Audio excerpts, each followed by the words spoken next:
Children, in today's class, we shall start with question number 7 of exercise 3.5. Topic is playing with numbers. Okay. The question is, the product of three consecutive numbers is always divisible by 6. Verify this statement with the help of some example. अब यहाँ क्या बोला है कि three consecutive numbers, सबसे पहले three consecutive numbers क्या मतलब क्या होता है कि एक के बाद एक के बाद एक, जैसे 1 2 3 4 5 6 7 8 9 ये। तो हमें क्या बोला है कि अगर हम किन्हीं तीन कॉन्जिक्यूटिव नंबर्स का प्रोडक्ट लेते हैं, कोई भी तीन कॉन्जिक्यूटिव नंबर्स, तो वो जो प्रोडक्ट आएगा वो डिविजिबल होगा 6 से, और इसे हम किसी एग्जाम्पल से वेरीफाई करेंगे। ठीक है, तो हम शुरू करते हैं। Let us take three consecutive numbers.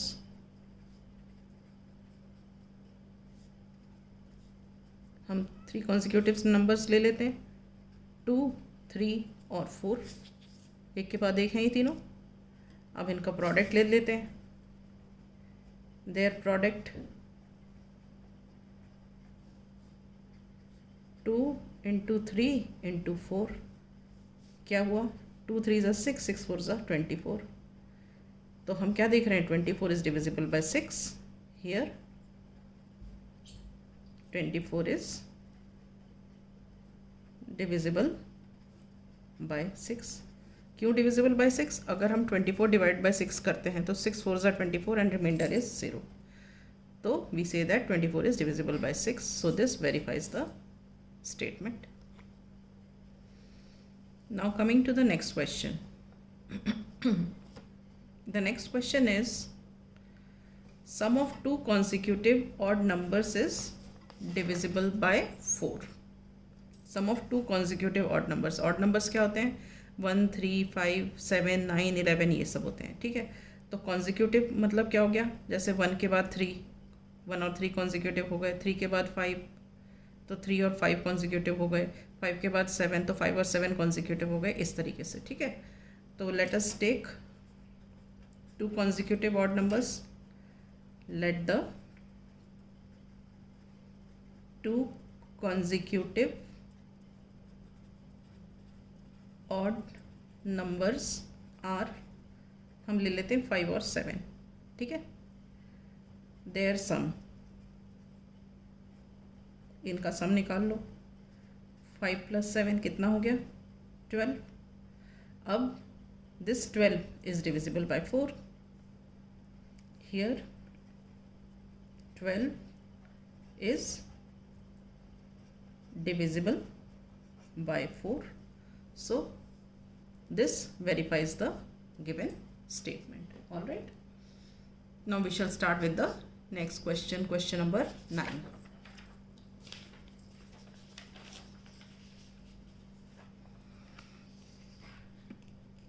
Question number 9.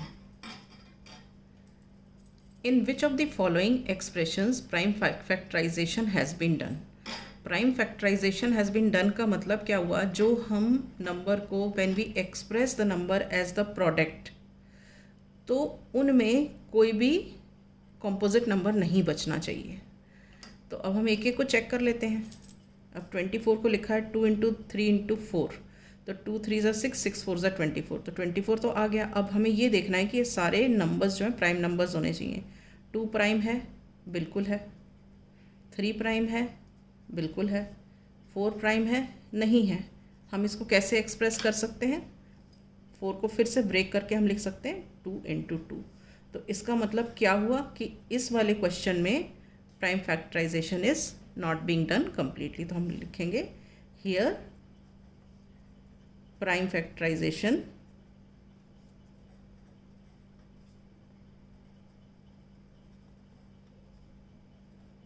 is not complete. ठीक है, अब नेक्स्ट पार्ट देखते हैं। 56, इसमें देखो 56, 7 2 ज़ा 14, 14 2 ज़ा 28, 28 2 ज़ा 56, ये तो हो गया। अब आप देखो एक एक को हम चेक कर लेते हैं। 7 प्राइम नंबर है, 2 प्राइम नंबर है, फिर ये वाला 2 प्राइम नंबर है, ये वाला 2 है प्राइम नंबर है। तो सारा सारे नंबर्स जो हैं प्राइम नंबर्स हैं, तो हम क्या कहेंगे यहाँ पे prime factorization has been done. तो यहाँ पे लिख देंगे हम prime factorization has been done.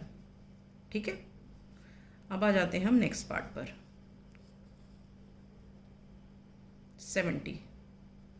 70 को लिखा हुआ है 2 × 5 × 7, राइट। तो आप देखो अब इसको, 2 5 10 और 10 7 70, ये तो ठीक हो गया। अब हम देख लेते हैं सारे प्राइम नंबर्स हैं कि नहीं। देखो 2 है 5 है, ये भी प्राइम नंबर है, 7 है, ये भी प्राइम नंबर है। तो इसका मतलब हम क्या बोल सकते हैं कि prime factorization has been done. तो हम यहाँ लिख देते हैं prime factorization has been done. Alright, अब हम नेक्स्ट पार्ट पे आते हैं।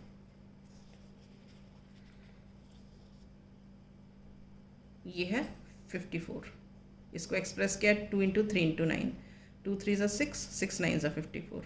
ओके, अब हम इसको चेक करते हैं। ये प्राइम नंबर है, ये प्राइम नंबर है और 9 है, नहीं है। इसको तो हम फिर कैसे ब्रेक कर सकते हैं, इसे हम ब्रेक कर सकते हैं फर्दर 3 × 3 में।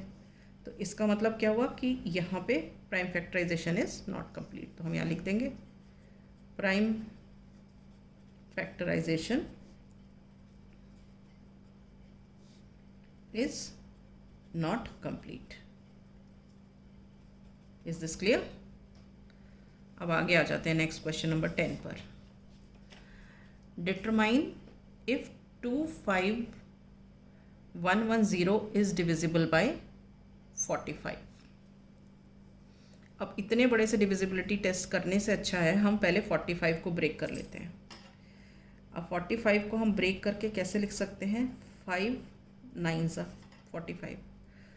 अब यहाँ पे देखो, हियर 5 and 9 आर को प्राइम। ठीक है, तो हमें ये पता है कि अगर ये दोनों नंबर्स को प्राइम हैं तो अगर कोई नंबर 5 और 9 से डिविजिबल है तो वो नंबर इनके प्रोडक्ट से भी डिविजिबल होगा। ये रूल होता है कि अगर ये दोनों को प्राइम हैं तो अगर कोई नंबर इससे डिविजिबल है और इससे भी डिविजिबल है तो वो नंबर इन दोनों के प्रोडक्ट से भी डिविजिबल होगा।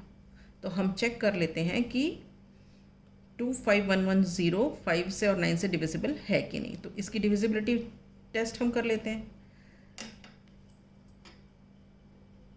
इन the number 25110 units digit is 0, so it is divisible by 5। 5 से डिविजिबल है क्योंकि 5 के डिविजिबिलिटी रूल में क्या है कि अगर यूनिट्स डिजिट में 0 है या 5 है तो वो नंबर 5 से डिविजिबल है। ठीक है, अब हम 9 के लिए चेक करते हैं। In the number 25110 sum of the digits, अब हम इनके डिजिट्स का सम निकाल लेते हैं। That is 2 + 5 + 1 + 1 + 0 is equal to, देखो कितना होता है, 2 और 5 7, 7 and 1 8, 8 and 1 9। ठीक है, तो ये जो 9 है this is divisible bye 9, here 9, ये this is divisible by this 9। ठीक है, सो 25110 इज डिविजिबल बाय 9, राइट। अब आप देखो ये 25110 5 से भी डिविजिबल है और 9 से भी डिविजिबल है, तो क्या होगा, this will be divisible by 9 × 5 that is 45 also. तो हम यहाँ लिख देंगे since 25110 is divisible by 5 and 9 both, so it will be divisible by 5 into 9 also, that is by 45. Is this clear? Now we will start with question number 11.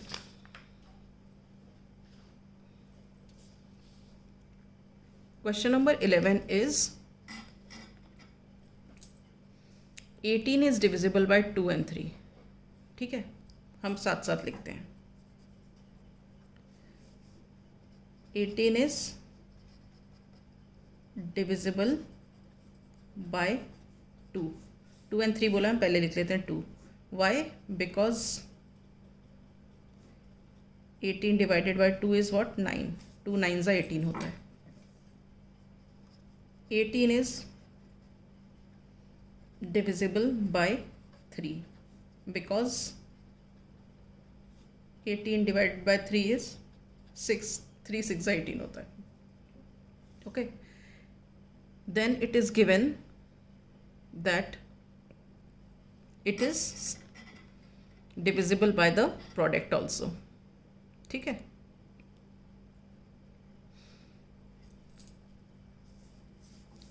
ये is it नहीं है, it is है. तो it is also divisible by the product, मतलब 2 into 3 का. तो यहाँ पे इसका मतलब, यहाँ पे देखो 18 is divisible by 2 into 3, that is 6. 6 से डिविजिबल है. क्यों? Because 18 divided by 6 is 3. ठीक है. तो हमने क्या देख लिया? 18 is divisible by 2, 18 is divisible by 3, 18 is divisible by इनका product that is 6, that is here. अब क्या बोल रहे हैं? Similarly a number is divisible by both 4 and 6. कोई एक नंबर है जो 4 और 6 से डिविजिबल है. ठीक है. तो हम ये नंबर ले लेते हैं 36. ठीक है. एक एग्जाम्पल ले रहे हैं जस्ट. Late us take 36. ठीक है. अब 36 इज डिविजिबल बाय 4. ओके. अब हम देखते हैं 36 is divisible by 6 also. 4 and 6. क्यों 4 से डिविजिबल है ये? 36 इज डिविजिबल बाय 4 क्यों है? बिकॉज 36 डिवाइड बाय 4 करो तो 4 9s 36 होता है. एंड 36 इज डिविजिबल बाय 6 क्यों है? बिकॉज 36 डिवाइडेड बाय 6 करो तो 6 होता है. 6 6 36. अब हमें देखना क्या है? Is 36 divisible by 4 into 6, that is 24. Let us see. We see that 36 divided by 24, if we do, we do not get the number. We get it the answer in decimals. It means 36 is not divided by 24 completely because 24 2s are 48 होता है. तो और 36 बीच में ही रह गया. तो 36 is not completely divided by 24. When we divide we get the answer in decimals. So what do we observe here? कि कोई ज़रूरी नहीं है कि अगर एक नंबर किन्हीं दो नंबर से डिविजिबल है तो वो नंबर उनके प्रोडक्ट से भी डिविजिबल होगा. ठीक है. तो हम लिखेंगे so it is not always true that if a number is divisible by given two numbers,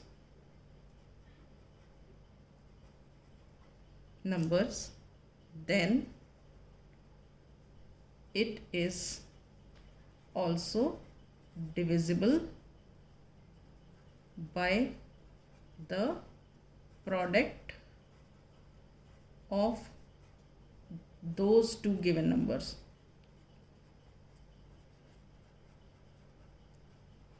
समझ आया? इसका मतलब क्या है कि वही मैंने पहले भी एक्सप्लेन कर दिया था, number is divisible by two given numbers, मतलब कि ये जो 36 है इन दोनों से डिविजिबल है, देन ये कोई ज़रूरी, then it is also divisible, क्या लिखा मैंने, so it is not always true, हाँ it is not always true that if a number is divisible by given two numbers, number is divisible by given two numbers, then it is also divisible by their product, कि इनके product से भी वो divisible हो, ऐसा ज़रूरी नहीं है, क्योंकि यहाँ देखो 4 × 6 24 करते हो, तो 36 is not divisible by 24. Is this okay? Now we shall start with question number 12. ठीक है, what is question number 12? It is I am the smallest number having 4 different prime factors. Can you find me?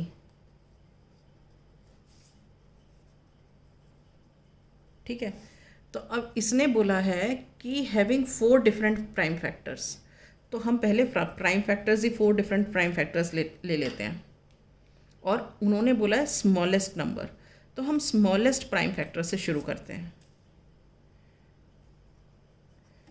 So smallest prime factor is 2, next is 3, next is 5, next is 7. ठीक है, तो ये हो गए हमारे 4 prime factors, और हमें smallest number बनाना है, तो हम इनका प्रोडक्ट निकाल लेते हैं. प्रोडक्ट ऑफ दीज फैक्टर्स, ये क्या है, 2 × 3 × 5 × 7, ये वाले. ठीक है, अब आप इनका प्रोडक्ट देखो, 2 3 ज़ा 6, 6 5 ज़ा 30, 37 ज़ा 210. तो ये जो 210 है, ये है स्मॉलेस्ट नंबर जिसके 4 स्मॉलेस्ट प्राइम फैक्टर्स हैं. ठीक है, तो here 210 is the smallest number having 4 different prime factors. Is this clear? So with this we finished this exercise. In the next class we shall start with exercise 3.6.